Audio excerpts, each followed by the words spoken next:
Y en Italia tenemos a Marcelo y a Simona Rodríguez en Nápoles.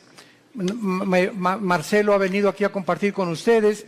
Él canta precioso, es un buen pastor. Y me decía Marcelo que ya se inició en Italia la persecución contra los cristianos. Que el Vaticano ha levantado una persecución tremenda contra los cristianos. Los están sacando de sus iglesias. Ellos están buscando otro lugar porque ya los comenzaron a agredir violenta y físicamente. Entonces oremos por nuestro hermano Marcelo y Simón en Italia. Hay cosas que no salen en el periódico, ¿verdad? Que están ocultos, pero es increíble la persecución que existe ya en contra de los cristianos, a pesar de que podamos escuchar otras cosas por otros lados. Y también les quiero recordar el desayuno que tenemos el 17 de junio. Me informan que ya quedan pocos boletos. Este 17 de junio en el World Trade Center, junto a las torres de satélite, tenemos el desayuno titulado La Guerra Espiritual en los Tiempos Finales. Va a estar tremenda esta conferencia, trae invitados porque es el propósito de que podamos nosotros tener y continuar con esta serie de conferencias fuera de la iglesia. Porque aquí es un campo de entrenamiento para ustedes, pero las almas hay que ganarlas fuera de la iglesia. El evangelismo es fuera de la iglesia. Y por eso tenemos ya casi 35 años haciendo 3-4 veces al año estas conferencias en diferentes hoteles.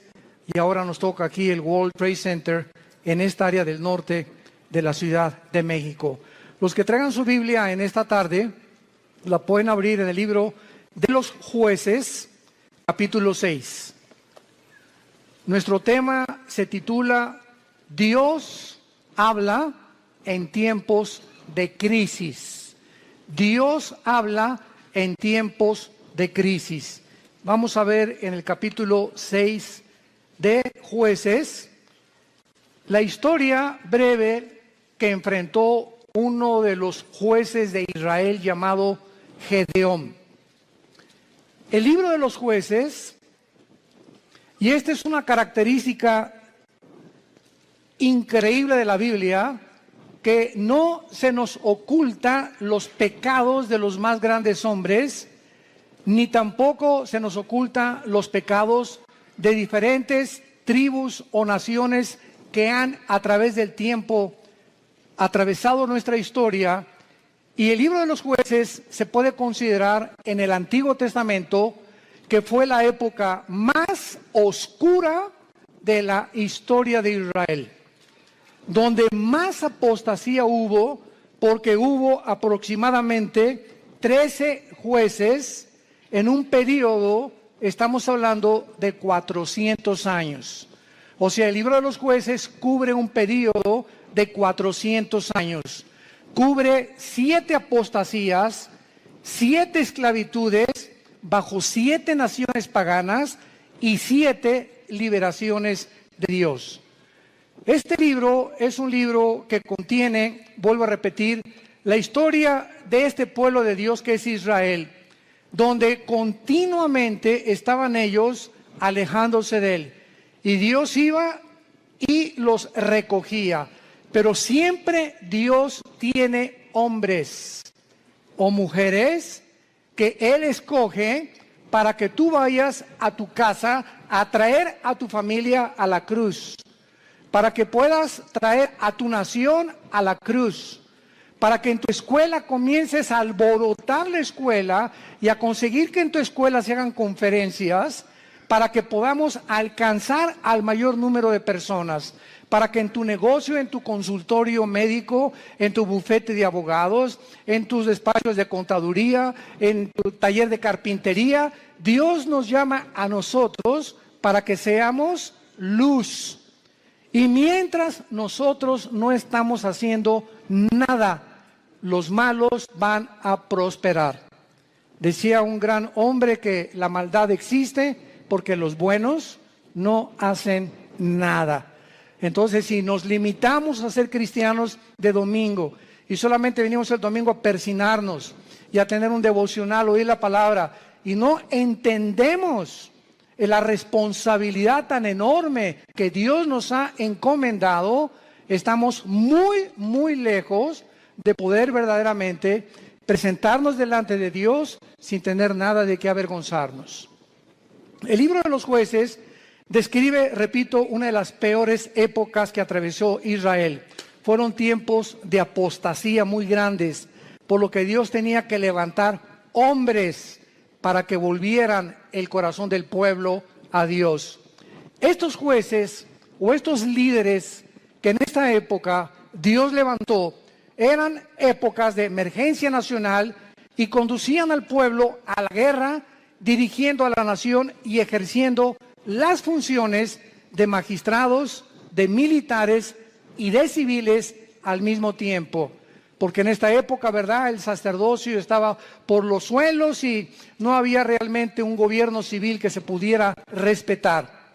Esta es, en Jueces capítulo 6, la cuarta vez en el libro, la cuarta vez que Dios levanta una nueva generación que le fallaba a Dios. Y esta generación había sido cautivada por el mundo. Era una generación donde vivían, y vamos a comparar esta época, que por eso escogí este capítulo, con la crisis emocional, social, política, diplomática y emocional que estamos viviendo tú y yo en este siglo XXI al cual hemos entrado.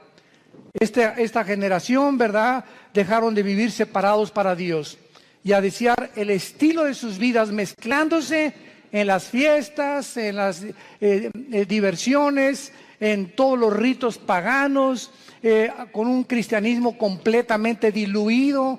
El mensaje que se propagaba ya no era el mensaje del evangelio como ahora en nuestra época.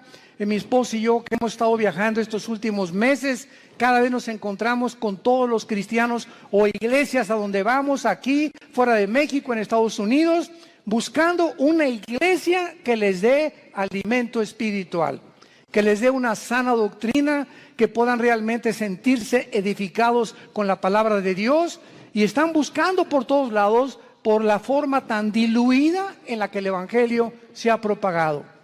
Y al mismo tiempo vivimos una época de cinismo espiritual.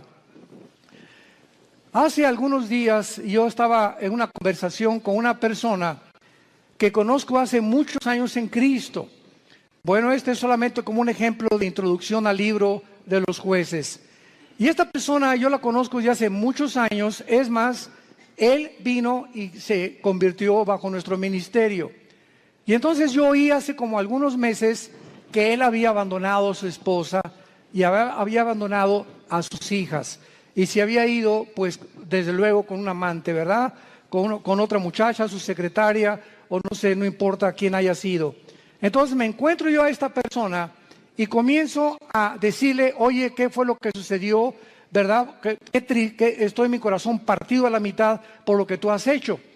¿Y saben ustedes lo que me contestó esta persona que tenía aproximadamente o tiene casi 15 o 20 años en Cristo? Bueno, pero ya nos perdonó Dios. Le digo, bueno, ¿te perdonó a ti? No, es que mi esposa pues ya también anda abusando otro. Pues claro, le dije, no se va a quedar a vestir santos. Si tú te vas con la amante y te casas con la otra, tu esposa no se va a quedar a esperarte toda la vida. Entonces no vengas con ese cinismo y decirle, pues ella arregló su vida, ya nos perdonamos los dos y ya me perdonó Dios. Inmediatamente lo que yo detecté fue lo siguiente, que hay cantidad de personas que se llaman cristianas y que piensan de la misma forma, total que Dios me va a perdonar y me puedo divorciar, y ya que me case con otro y forme otro hogar, entonces ya Dios me puede perdonar y comienzo nuevo. Porque él me dijo, bueno, ¿y ahora qué sigue? Le dije, lo que seguía era lo siguiente, si tú abandonas a tu esposa por adulterio y por otra mujer, tú te arrepientes de tus pecados y esperas que tu esposa te perdone y te esperas antes de casarte a que se case ella primera para que tú quedas libre. Esa es la forma en la que la Biblia nos traza el divorcio, el adulterio. Para Dios es algo gravísimo el divorcio, gravísimo. Porque es la santidad más grande que existe y la institución más santa que existe, el matrimonio. Y ahora por cualquier cosa, todo el mundo busca, hasta porque no me cocina bien, me busco otra cocinera.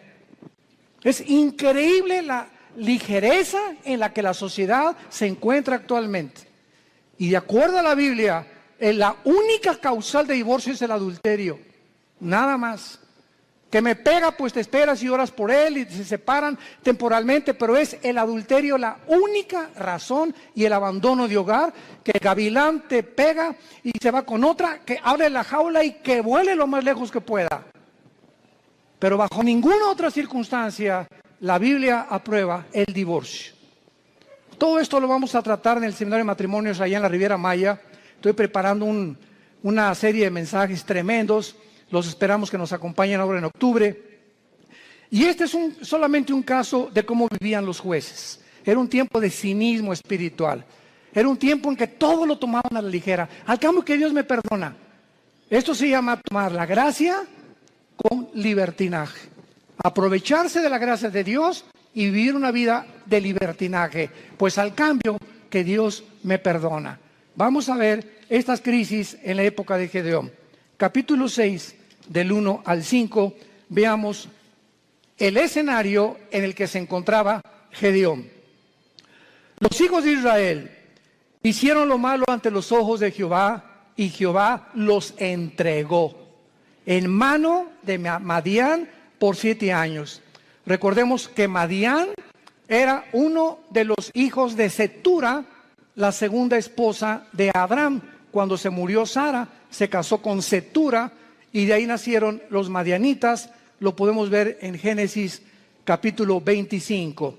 Entonces los madianitas eran primos hermanos de los israelitas o medios hermanos de los judíos. Y la mano de Madián prevaleció contra Israel. Y los hijos de Israel, por causa de los madianitas, se hicieron cuevas en los montes, cavernas y lugares fortificados. Pero pues sucedía que cuando Israel había sembrado, subían los madianitas y amalecitas, y los hijos del oriente contra ellos subían y los atacaban. Y acampando contra ellos, destruían los frutos de la tierra hasta llegar a Gaz. Y no dejaban que comer en Israel ni ovejas, ni bueyes, ni asnos. Porque subían ellos y sus ganados, y venían con sus tiendas en grande multitud, como langostas. Ellos y sus camellos eran innumerables, así venían a la tierra para devastarla. No cabe duda que podemos nosotros, con esta introducción, poder comparar la época en la que nosotros estamos viviendo y el paralelo tan grande que existía en los tiempos de Gedeón y nuestro tiempo actual. Vemos en estos primeros 5 versículos la primera clase de crisis. Estaban atravesando una crisis social y de mucha violencia. Israel se había abandonado de los caminos de Dios.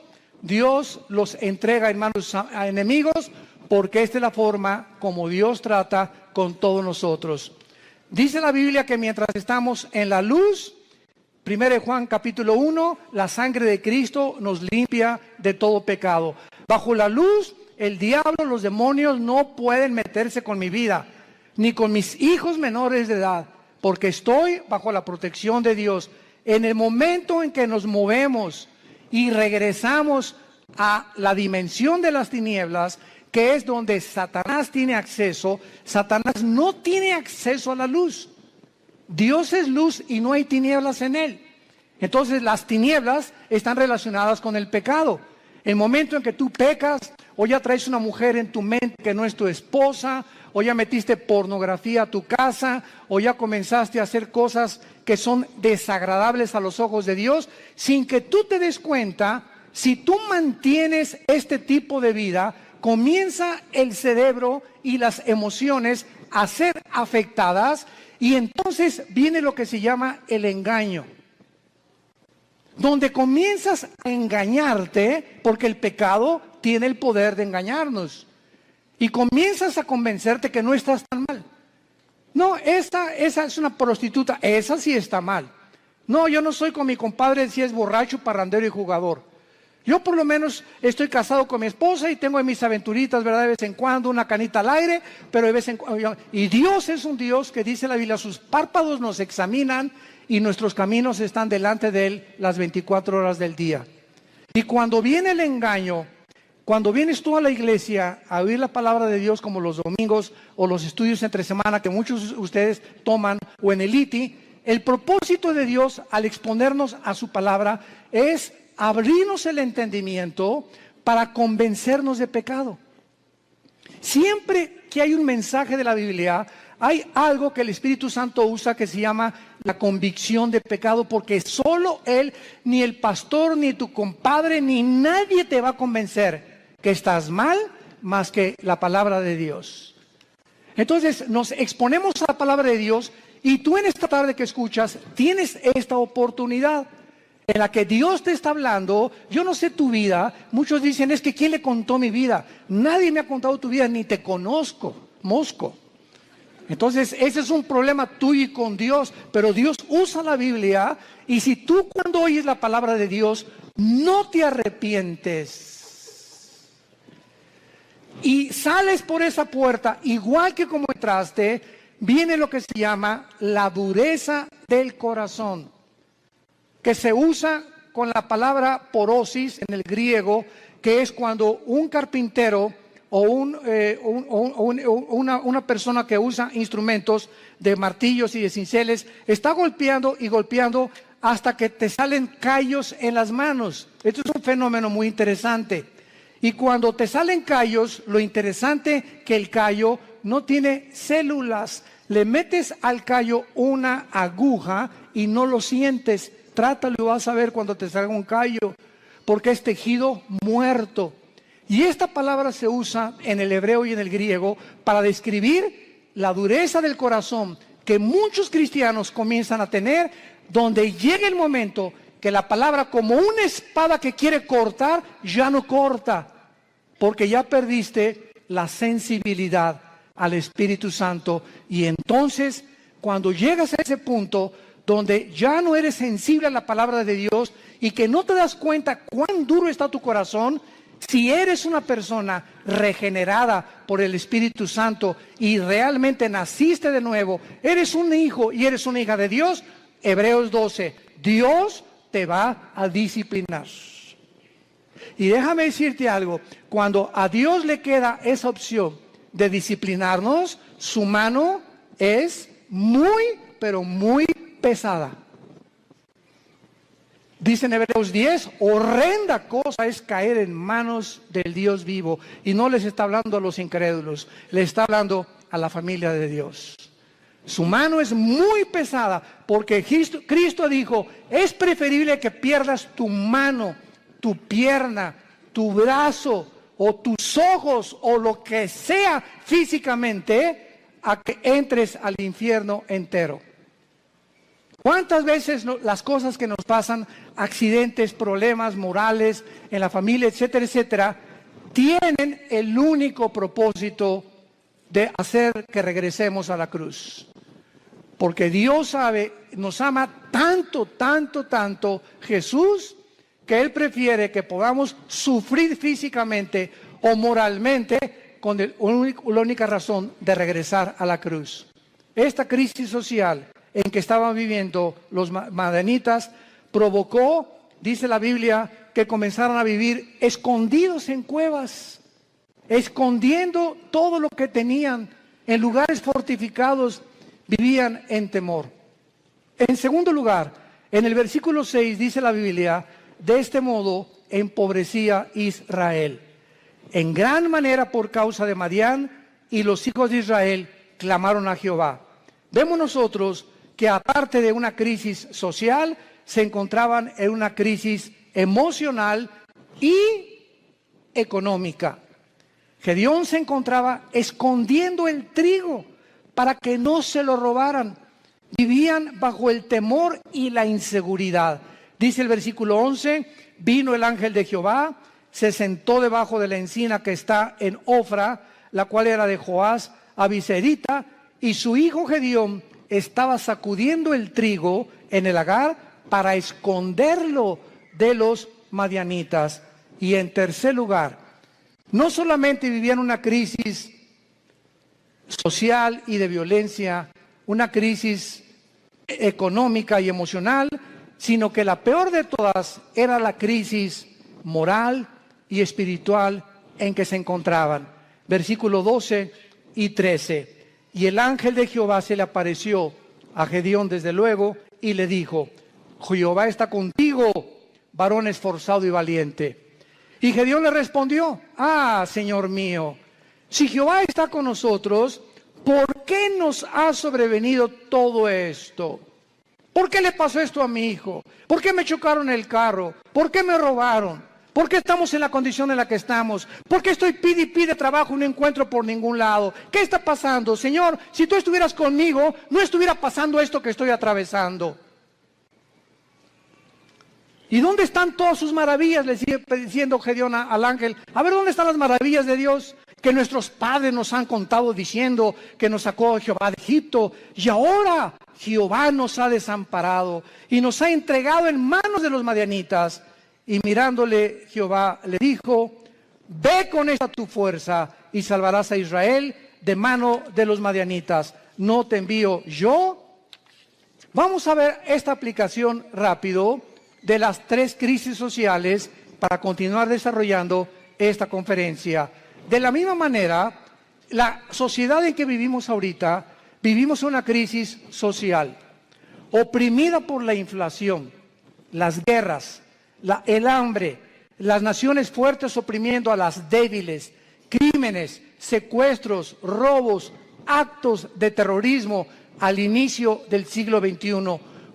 Agreguémosle esto, que vivimos, escuchen esto, vivimos la confusión política y diplomática más grande de la historia.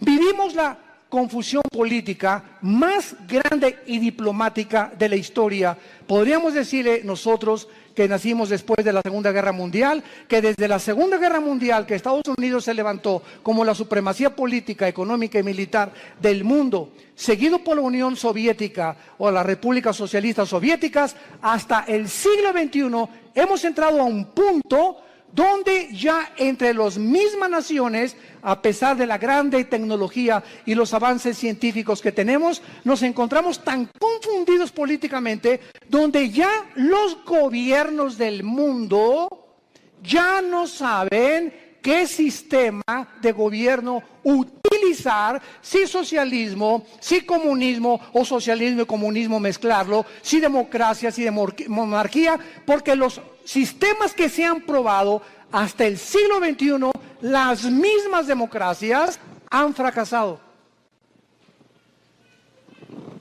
El siglo XX demostró que el comunismo no era un sistema que se podía aplicar a ningún gobierno del mundo, como lo dijo Mikhail Gorbachev en su libro La Perestroika. Vemos ahora que la democracia, pues se siguió el patrón de la democracia y el modelo de la democracia, porque era Estados Unidos el que iba como líder. Y los países dijeron, bueno, pues si en Estados Unidos el mejor vestido, el país mejor vestido, el mejor alimentado, el que más guerras ha conquistado, guerras ha ganado, y el que sacó al comunismo, al fascismo y al nazismo del siglo XX, vamos a seguir ese modelo. Y vemos ante nuestros ojos, al entrar aquí al siglo XXI, los que venimos desde el siglo pasado, que la democracia es una fanfarronería ya. Ya no es cierto que hay democracia, no es cierto que el pueblo gobierna, no es cierto que hay respeto por las instituciones. Vivimos una confusión, un caos político y diplomático, donde todos los sistemas se están derrumbando a nuestros ojos, todas las ideologías se están desmoronando, todo está cayendo delante de nuestros ojos, y ahorita los jóvenes, nunca, como en los últimos 10 años, había habido tantos suicidios de muchachos de 8 a 16 años.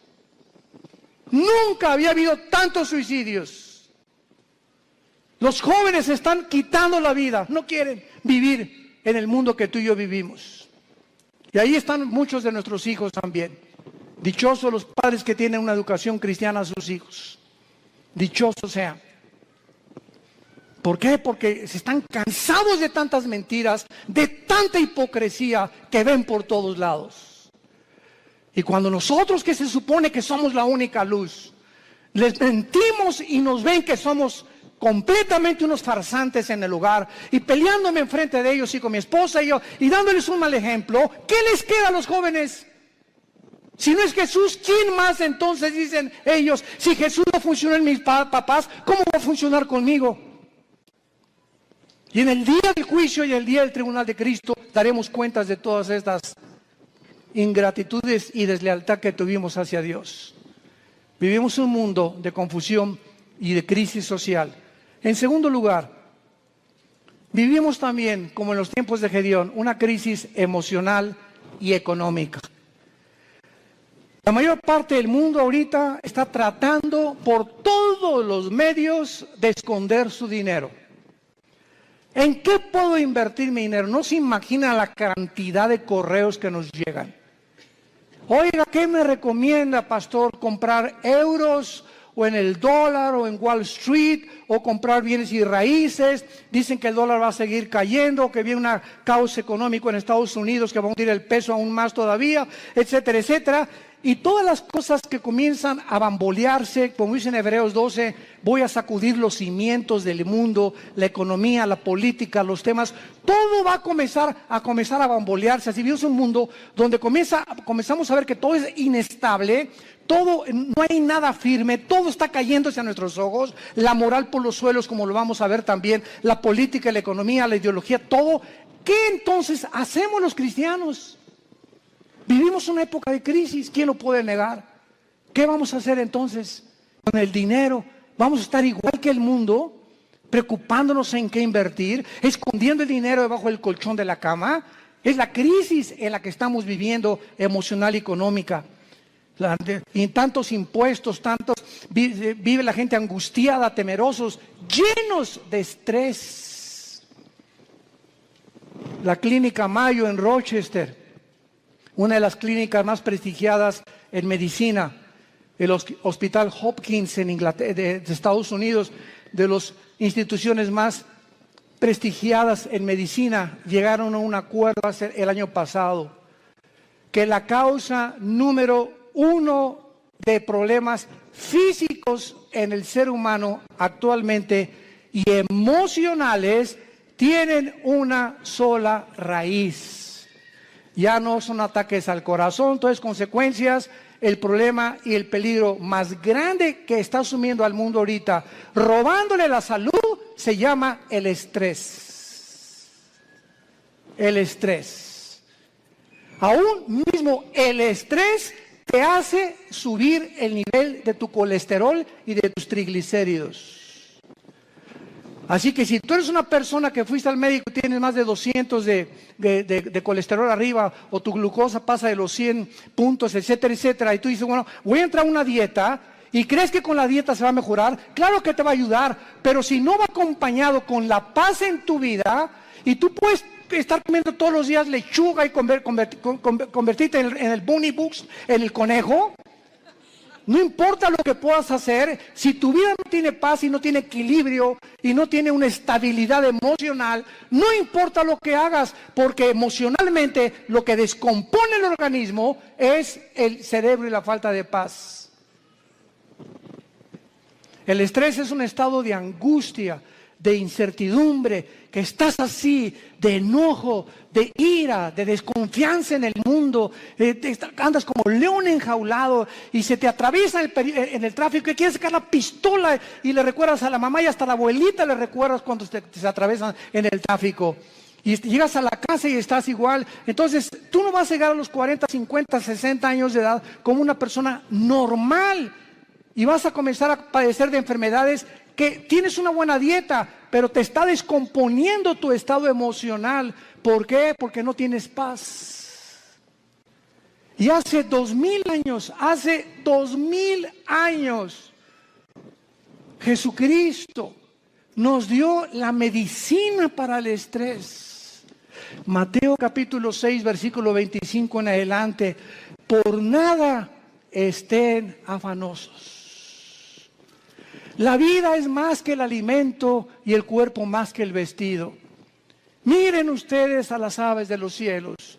Aunque tú en tu cerebro no lo puedas captar ni lo puedas dimensionar, los pajaritos, cada pajarito de cada campo, de cada bosque en el mundo, cada pajarito depende de mi Padre.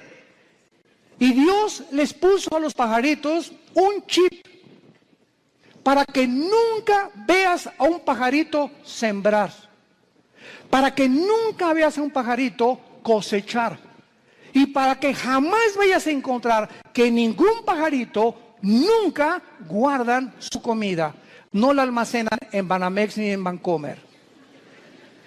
Y sin embargo, vale $1 cada pajarito, $2, y si mi Padre los alimenta, ¿cuánto más ustedes, que di mi vida en una cruz, que resucité de los muertos, que cambié la historia, que me apareció a más de 500 personas en los primeros meses y años de mi vida, y que vivo en el corazón de muchos de ustedes? ¿Cómo es posible que hayas llegado a ese punto donde dudes que te voy a dejar? Ahora que estábamos mi esposa y yo en Acapulco, no estábamos ni en la playa. Siempre que, igual cuando vamos a la Riviera Maya, ¿verdad? Lo que menos, ni a la alberca nos da tiempo de meternos, porque vamos a ministrar a la gente. Y estábamos en Acapulco y tuvimos el desayuno, 600 personas. Fue una vez, como no se imagina qué bendición fue. Nuestra iglesia en Acapulco está creciendo tremendamente. Bueno, en la consejería llegó una muchacha este fin de semana pasado y nos dice a mi esposa y a mí, de 18 años, ay, pastor, ¿qué te pasa, nena? No tengo trabajo. Nena, ¿tienes papá? Sí. ¿Y mamá? También. ¿Cama para dormir? Sí. ¿Y comida? Sí. Entonces, ¿y eres cristiana? Sí. Entonces, ¿por qué estás en esta condición? Dale gracias a Dios y dile, Padre, gracias por mi papá, tengo cama, tengo alimento, tengo que vestirme, me están pagando la escuela, y te preocupas porque no tienes trabajo, y llegas a un estado de estrés en el que casi te estás desmoronando enfrente de nosotros. Le dije, eres una incrédula. Tú no puedes agradar a Dios de esta manera. El día que tú le des gracias a Dios por lo que tienes y no te fijes en lo que no tienes, Dios te va a dar el trabajo. Fíjense ustedes cómo somos, ¿verdad? ¿Cómo somos nosotros?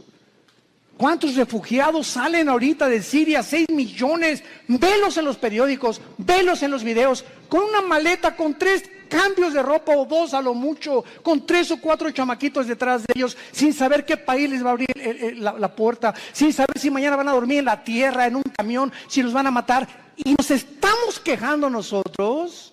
Nos estamos quejando nosotros. ¿Será posible que seamos tan malagradecidos? Y siempre viendo lo malo, siempre no tengo esto y no tengo aquello, pero tienes vida y vives en un país libre, tienes padres, tienes una casa, tienes un petate donde echarte, tienes guaraches.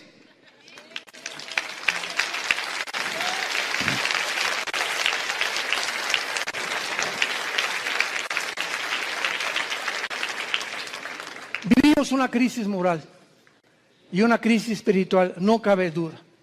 Y tenemos que entender que no es como comenzamos, recuerda esto, sino como terminamos lo que vale delante de Dios.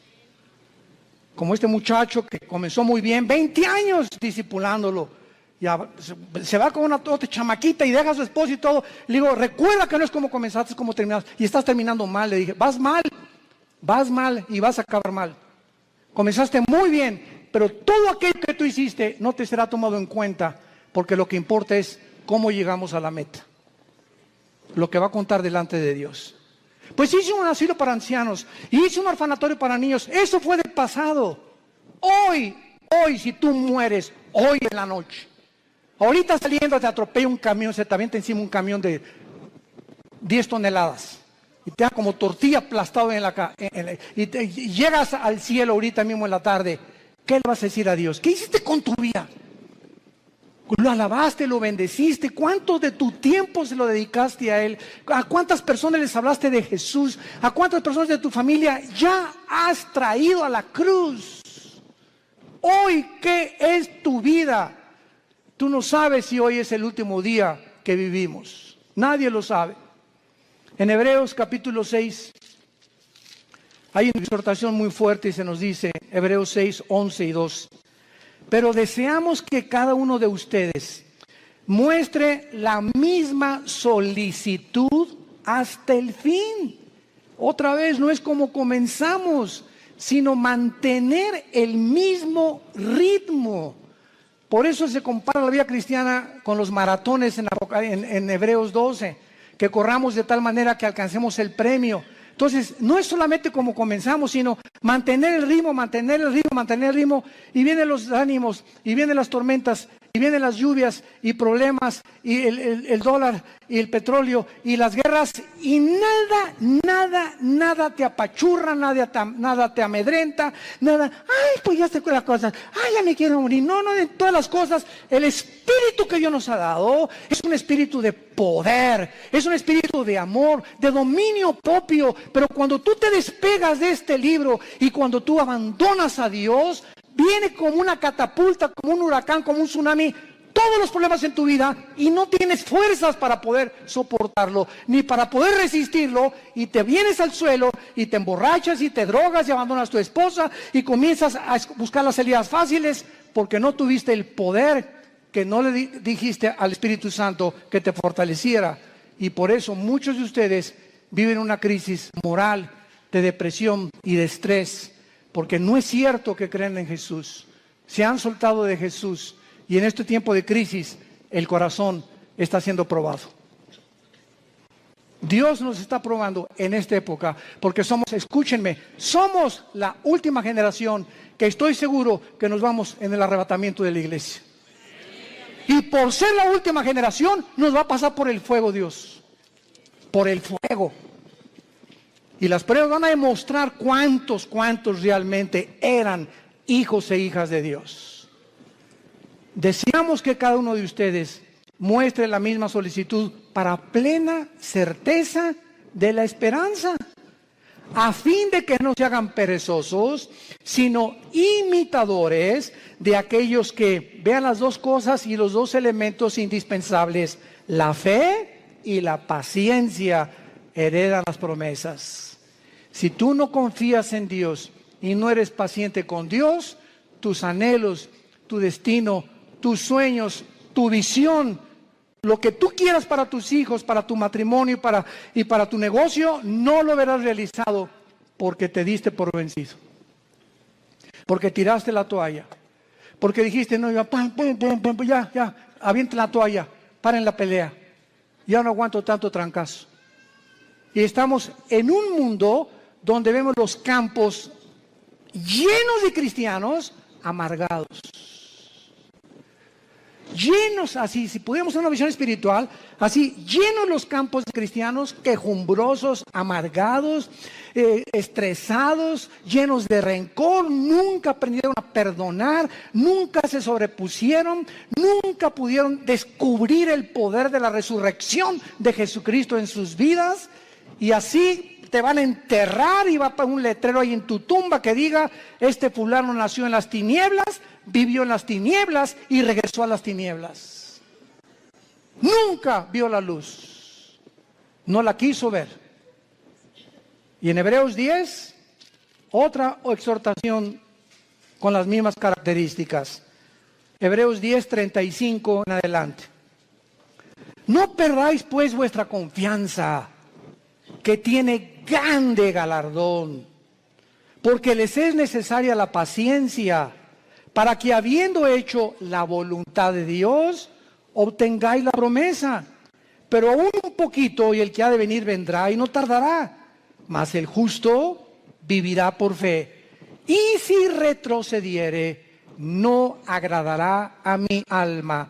Pero nosotros no somos de los que retroceden para perdición, sino de los que tienen fe para preservación del alma. El que tiene al Espíritu de Cristo, porque recibirán poder cuando el Espíritu venga sobre vosotros. El que realmente ha nacido de nuevo, el que ha sido regenerado en su naturaleza y se le ha impartido la naturaleza divina dentro de su alma, esa persona puede caer y puede decir con Pablo, estamos en problemas, pero no desesperados. Estamos con muchas adversidades, pero no angustiados. Perseguidos, mas no desamparados. Derribados, pero no destruidos. Llevando por todas partes la muerte de Jesús en nuestros cuerpos, para que la vida de Jesús se manifieste a través de nuestros cuerpos mortales. Esta es la expresión de un hombre de Dios. Un cristiano verdadero tiene problemas, pero nunca llegará a la angustia. No tengo trabajo. ¿Qué voy a hacer? Nunca llegarás a ese punto de sentirte arrinconado donde no ves ninguna ventana, el mundo se te cerró, todo es tinieblas, porque no puedes ver a través de esas tinieblas, simplemente porque no quieres verla, porque no es cierto que crees en el poder de la resurrección del Hijo de Dios. Decía Filipenses 2, Pablo, todo lo que antes lo tenía por ganancia, lo tengo por basura, con tal de conocerle y ser semejante a él en su muerte, y con el fin de poder conocer el poder de su resurrección. No solamente Cristo nos quiere que seamos iguales a su Hijo en conocimiento, en teología y en cosas intelectuales y de mucho conocimiento bíblico, sino que ese conocimiento nos transforme en guerreros, en guerreras, en hombres y mujeres que empujemos en la generación que tenemos, que no tengamos temor de nada ni de nadie, ni de los alacranes, del hombre, ni de la política que se cae. No tenemos miedo de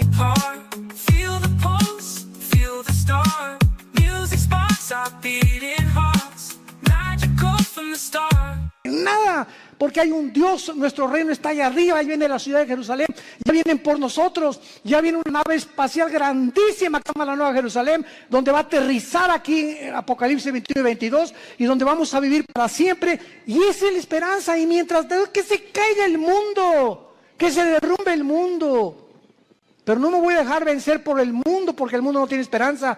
Tú y yo tenemos esperanza, y esa esperanza es la que tenemos que transfundir a nuestros hijos.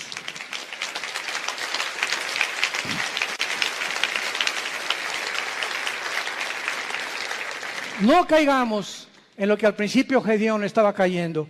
Si Dios existe, ¿por qué me está sucediendo esto? ¿Por qué Dios no me sale de mis problemas? ¿Por qué me permitió Dios que me casara con esta persona? ¿Por qué Dios me ha abandonado? Cuando entramos en ese punto de depresión, es tan difícil que podamos nosotros salir de él. En el versículo 14 de Jueces 6 de nuestro pasaje, vemos que Dios habla en tiempos de crisis. Y mirándolo Jehová, le dijo, ve con esta tu fuerza y salvarás a Israel de mano de los madianitas. ¿No te envío yo? Ante todos estos cuestionamientos de inseguridad, ese es el problema. Que estamos viendo alrededor lo que el mundo, las noticias y cómo el mundo se está desmoronando ante nuestros ojos, pero no vemos el poder que tenemos dentro del Espíritu Santo. ¿Por qué creen que Dios nos dio el Espíritu Santo? Dice, les daré poder, porque no lo tenemos. Y es un espíritu de poder, es un espíritu que nos va a hacer sobreponernos a todo lo que atravesemos. Aunque pasemos por el fuego no nos quemará, por el agua no nos ahogaremos. Y aunque un ejército nos rodea a nuestro alrededor, Jehová es mi luz, mi salvación y mi esperanza, no temeré de nada ni de nadie, Él es mi pastor, nada me faltará. Aunque ande en valle de muerte, no tendré miedo de nada ni de nadie. Y todo este espíritu y toda esta capacidad que tenemos dentro es precisamente para vencer al mundo. Y dice 1 Juan capítulo 5, todo el que es nacido de Dios vence al mundo. Y esta es la fe que ha vencido al mundo, nuestra fe. Entonces tenemos que entender, si no somos vencedores y somos un grupo de cristianos tirados, quejumbrosos, tirándose, ni hacen almas y te dejas llevar con todas las malas noticias del mundo y por acá y por allá, simplemente es porque te has desconectado de la fuente de energía. Porque separados de Él, nada podremos hacer. De la misma manera, Dios te habla y te dice lo mismo. Te he llamado para enviarte a tu familia. ¿Por qué crees que te salvé, dice Dios en esta tarde? ¿Por qué crees que tú fuiste primero en tu familia en conocerme? Vas a llegar con tu familia y si son religiosos, o son mormones, o son masones, o son musulmanes, no importa, todos venimos de familiares con diferentes ideologías. Y Dios toma a una persona en la familia para iluminarla, para darnos el conocimiento. Así comenzamos en nuestra propia familia. En la familia nosotros comenzamos con mi hermano Alejandro, que es el director del Instituto Teológico Internacional. 2 años después me convertí yo, después mi hermana, mi mamá, mi abuela, que fue presidenta de la Acción Católica 35 años, la viejita se convierte a los 82 años. Que fue la que murió a los 93 años, Dios la tenga en su presencia. Pero toda la familia de repente, ¿verdad? Con el testimonio, con todos ahorita, todos los nuestros, ¿verdad? Desde luego, ya primos tenemos que no, pero lo que somos hermanos y todos de nosotros, todos somos cristianos y todos servimos a Dios. Fue una bendición enorme, una gracia que Dios nos dio. ¿Pero por qué, verdad? Porque esa es la misión de Dios, salvar familias. Tú y tu casa, yo y mi casa serviremos a Jehová, dijo Josué antes de morir. Y si ustedes creen que no vale la pena servir a Dios, sirvan a los ídolos. Pero yo y mi casa serviremos a Jehová. Y finalmente,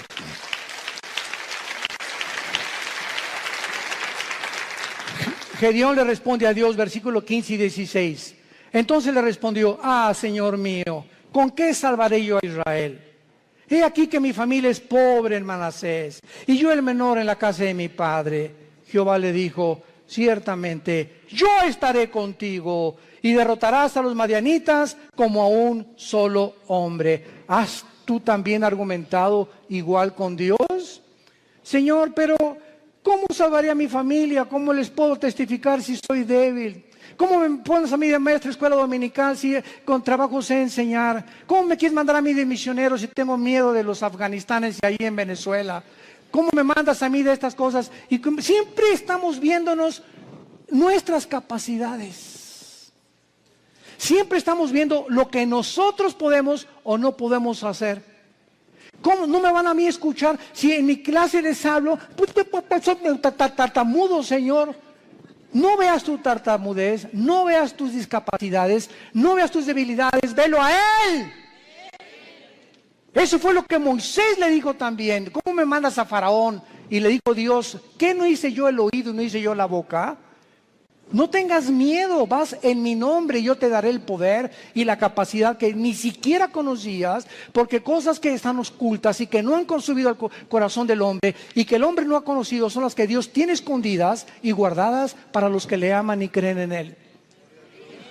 Sé valiente, ve con tu familia, sé valiente con tus amigos, sé valiente en tu trabajo, háblales del Señor, háblales de Cristo. Tú no te imaginas, cuando acabes de hablar, te vas a preguntar: ¿fui yo? Así es, comenzamos a desconocernos. Yo antes de subir un púlpito, ¿verdad? Estuve 3 años de misionero, primero en la sierra. Ahí comencé yo de misionero, lo comentaba ahorita en la mañana al pastor César. Durmiendo en pisos de adobe entre Oaxaca y Guerrero, en la Costa Chica, en la Costa Grande, del 77. Este año, con la gracia de Dios, cumplo 40 años de servir a Dios. Este año. Gracias a Dios. Pero comenzamos. Dormíamos en ladrillos, envueltos en periódicos. Me dio malaria, me dio tifoidea 2 veces, temperaturas de 40 grados. Si no había un doctor por ahí, yo no estaría vivo ahorita. Y en esos 3 años yo entiendo ahora que es la forma en la que Dios me quería forjar para que ya entrara yo al ministerio en el 79 con el grupo de Luis Palau. Y en el 81 formamos Villa Nueva para México, ya comenzamos las iglesias en los 80s, pero ha sido unas etapas y un proceso de quebrantamientos, de humillaciones, de pobrezas. No teníamos ni para comer, comíamos lo que arrancábamos de los árboles, lo que yo pescaba ahí en Acapulco. Era una crisis tremenda y todo ese tiempo fue un tiempo de prueba, de quebrantamiento delante de Dios.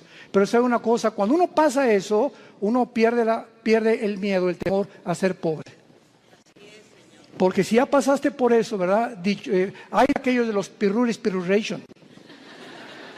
Pero cuando uno fue pobre, y pobre, pero pobre, que duermes en un piso de adobe y no tienes ni siquiera un cojín donde poder dormirte, ya no le tienes miedo a la vida. Le pierdes el miedo a la vida. Porque sabes que sobre cualquier cosa lo peor que te pueda pasar es eso. Y más de allá, la muerte, y para nosotros es ganancia. Y finalmente, Gedeón, una vez que él comienza a adquirir conciencia de que no es él y que es Dios el que le ha llamado, vemos nosotros que Gedeón, en el versículo 18, lo primero que hace es, le dice al ángel de Jehová, que era Cristo desde luego, ven a mi casa y te voy a poner ofrenda. Y él respondió, esperaré que vuelvas. Entrando Gedeón preparó un cabrito y panes, etcétera, etcétera. Entonces el ángel de Dios, ya que tenía toda la ofrenda, le dijo, toma la carne y los panes sin levadura, ponlo sobre esta peña y vierte el caldo. Y él lo hizo así. Y extendiendo el ángel de Jehová el báculo que tenía en su mano, tocó con la punta la carne y los panes sin levadura, y subió fuego de la peña, el cual consumió la carne y los panes sin levadura. Vemos nosotros que lo primero que hizo Gedeón fue inmediatamente, después de recibir las noticias, buscar una ofrenda a Dios. Lo primero que un hombre y una mujer cambian cuando comienzan a conocer a ese Dios todopoderoso es que no existe, ni he conocido yo a ningún cristiano grande y poderoso y maduro en el Señor que no sea generoso. Porque es la avaricia y la envidia y la codicia de los bienes materiales lo que nos impide a muchas personas recibir las bendiciones de Dios. Gedeón buscó una ofrenda inmediatamente. ¿Qué le podemos nosotros ofrecer ahora a Dios? Romanos 12:1. Número 1, nuestro cuerpo. Síganme con mucho cuidado. Presentar vuestros cuerpos en sacrificio vivo. Romanos 12:1. Santo, agradable a Dios, que es vuestro culto racional. En el original griego dice, es la manera más racional para vivir. Si tú quieres servir a Dios, lo primero que comienzas es cuidar tu cuerpo. Y no solamente de lo que comes, sino también sexualmente.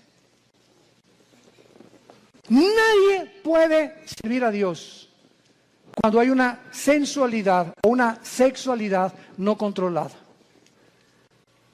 El hombre más sabio de la historia, Salomón, y el hombre más fuerte de la historia, Sansón, los dos fueron vencidos por una mujer que no era su esposa. Y aquí está en la Biblia como ejemplo para que podamos aprender a no confiar en nosotros mismos. El que mire que está firme, mire que no caiga. No jueguen con el pecado sexual. No juegues ni te dejes tocar por tu novio. No toques a tu novia si la quieres. ¿Por qué? Porque eso es santo delante de Dios. No salten a privilegios, jóvenes que me escuchan, que no les corresponden. Espérate hasta el matrimonio. El acto sexual es solamente permitido por Dios y grandemente bendecido dentro de la esfera del matrimonio. Nunca el acto sexual será bendecido antes o ya casado con otra persona que no sea tu esposa, que se llama adulterio. Mientras nuestros cuerpos no sean santos delante de Dios y no tengamos limpia el alma sexualmente y también físicamente, ¿verdad?, una alimentación adecuada, vamos a impedir nuestro avance y las cosas grandes que Dios podía haber hecho con nosotros, no las hará. Dios busca hombres y mujeres santos en toda su manera de vivir, para ser usados como instrumentos a un Dios que es santo. Dice en 2 de Timoteo, Pablo, en una casa hay trastos sucios, en tu casa tienes en el fregadero vasos sucios y tienes en la vitrina vasos limpios. Si llegan invitados, ¿qué vasos usas? Los limpios. Y así en el servicio a Dios hay cristianos sucios que están en el fregadero ahorita. Ahí están, Dios está queriendo lavarlos y no los usa Dios. Y quieres que te use Dios, pero no te puede usar porque no estás limpio, entiéndelo. Entonces, si hay algo que Dios quiere usar ahorita y no aprovechamos esa oportunidad, va a buscar a vasos limpios Dios, porque Él es un Dios santo. No nos perdamos esta oportunidad de servir a Dios por nuestra falta de limpieza y de santidad, porque estamos viviendo ante un Dios santo. Y finalmente, dice el versículo 24, y edificó allí Gedeón altar a Jehová y lo llamó Jehová Shalom, el cual permanece hasta el día de hoy y de Ofra. vemos nosotros que Dios le dice a Dios: yo soy tu paz, y mientras yo tenga tu paz y yo gobierne tu vida sexual, tus pensamientos, tus emociones, tu destino, tú vas a ser un vaso que te vas a rendir. Y nunca nadie ha podido imaginarse lo que Dios puede hacer con un hombre y con una mujer enteramente rendidos bajo su poder. Te damos gracias, Señor, por tu palabra.